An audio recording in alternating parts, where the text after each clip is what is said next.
simulasi mengajar atau peer teaching dengan materi unsur intrinsik dan ekstrinsik novel di kelas 11 semester 1. Dosen pengampu Ibu Dr. Randa Mulyati, Magister Pendidikan. Selamat menyaksikan. Assalamualaikum warahmatullahi wabarakatuh. Selamat pagi anak-anak. Apa kabar hari ini? Baik. Alhamdulillah baik. Di sini Ibu akan meriksa kelas kalian apakah sudah bersih, sudah rapi. Jika ada sampah tolong diambil dan dibuang di kotak sampah. Sudah bersih anak-anak ya? Iya. Baik, sebelum kita mulai pelajaran kita hari ini, marilah kita sama-sama melapaskan basmalah. Bismillahirrahmanirrahim. Di sini Ibu akan mengaksing terlebih dahulu anak-anak ya. Apakah hadir semua? Hadir. Alhamdulillah. Ibu akan bertanya kepada kalian, adakah masih ingat materi minggu kemarin tentang apa? Tentang puisi. Pinter. Baik, materi kita pada hari ini ialah tentang unsur intrinsik dan ekstrinsik novel. Yang pertama itu ada pengertian novel Indonesia dan novel terjemahan.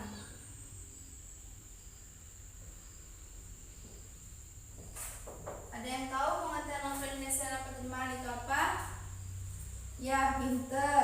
Novel Indonesia adalah suatu karangan prosa yang alurnya panjang dengan mengandung rangkaian cerita kehidupan seseorang dan orang di sekitarnya dengan menunjukkan sifat serta watak perilaku. Selanjutnya yaitu ada novel terjemahan. Novel terjemahan ialah novel yang disusun dengan cara mengalih kebahasakan novel luar negeri menjadi berbahasa Indonesia. Selanjutnya yaitu ada perbedaan novel Indonesia dengan novel terjemahan.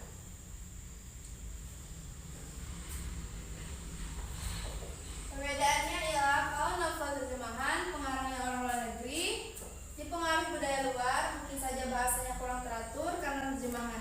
Selanjutnya yaitu perbedaan novel Indonesia ialah pengarangnya orang Indonesia, biasanya mengangkat budaya Indonesia, mungkin menggunakan kata khas Indonesia. Poin ketiga yaitu ada unsur intrinsik novel. Yang pertama yaitu ada alur, yang kedua yaitu tema, ketiga penokohan, yang keempat sudut pandang, yang kelima latar, dan yang terakhir yaitu amanat. Ada yang tahu pengertian alur itu apa? Betul, alur ialah urut-urutan rangkaian peristiwa-peristiwa yang membentuk sebuah cerita. Yang kedua itu ada tema. Tema adalah gagasan utama yang menjiwai seluruh cerita novel. Yang ketiga penokohan. Penokohan adalah penggambaran mengenai tokoh cerita. Yang keempat yaitu ada sudut pandang. Ialah cara pandang pengarang dan menceritakannya dengan novel. Yang kelima ada latar, ialah hal-hal yang berkaitan dengan tempat, waktu, dan suasana saat berlangsungnya cerita. Yang keenam amanat, ialah pesan yang terkandung dalam novel yang bisa diambil oleh pembaca. Poin keempat,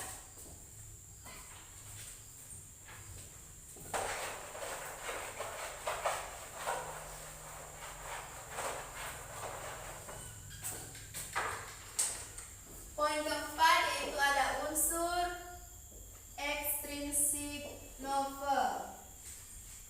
Yang pertama yaitu ada biografi pengarang. Yang kedua yaitu ada kisah di balik layar.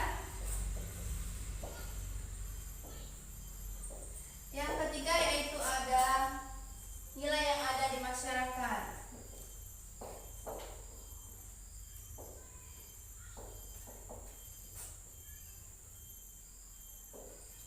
Maksud poin pertama yaitu ada biografi pengarang, seperti di mana dia tinggal, latar belakang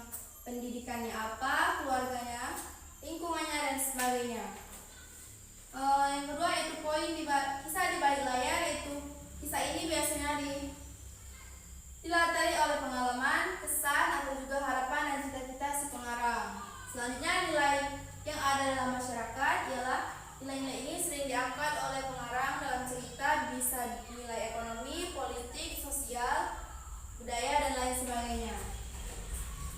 Baik.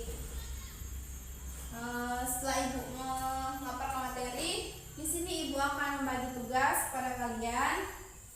Di sini ibu akan membagikan novel. Tolong dibaca selama 5 menit dan dipahami terlebih dahulu. Baik, setelah kalian baca, tugasnya ialah membuat 2 kelompok, masing-masing 2 orang.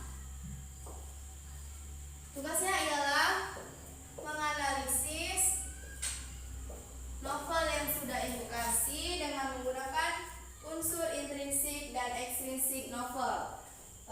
Unsur intrinsik novel ialah tadi alur, tema, penokohan, sudut pandang, latar, amanat. Sedangkan unsur ekstrinsiknya ialah biografi pengarang, bisa di balik layar, dan nilai yang terkandung dalam masyarakat. Nah, tugas yang ibu sudah kasih tadi, minggu depan tolong dipresentasikan di depan kelas, karena ibu akan menilai kekompakan kelompok kalian. Baik, ada yang ditanyakan karena waktu sudah habis? Jika tidak ada, di sini ibu akan bertanya kepada kalian. Tolong jelaskan kembali tentang perbedaan novel Indonesia dengan novel terjemahan. Kepada saudari Hikmatul Laili, tolong jelaskan perbedaan novel Indonesia dan terjemahan. Novel Indonesia pengarangnya orang Indonesia, biasanya mengangkat budaya Indonesia. Sedangkan novel terjemah pengarangnya orang luar dan dipengaruhi budaya luar.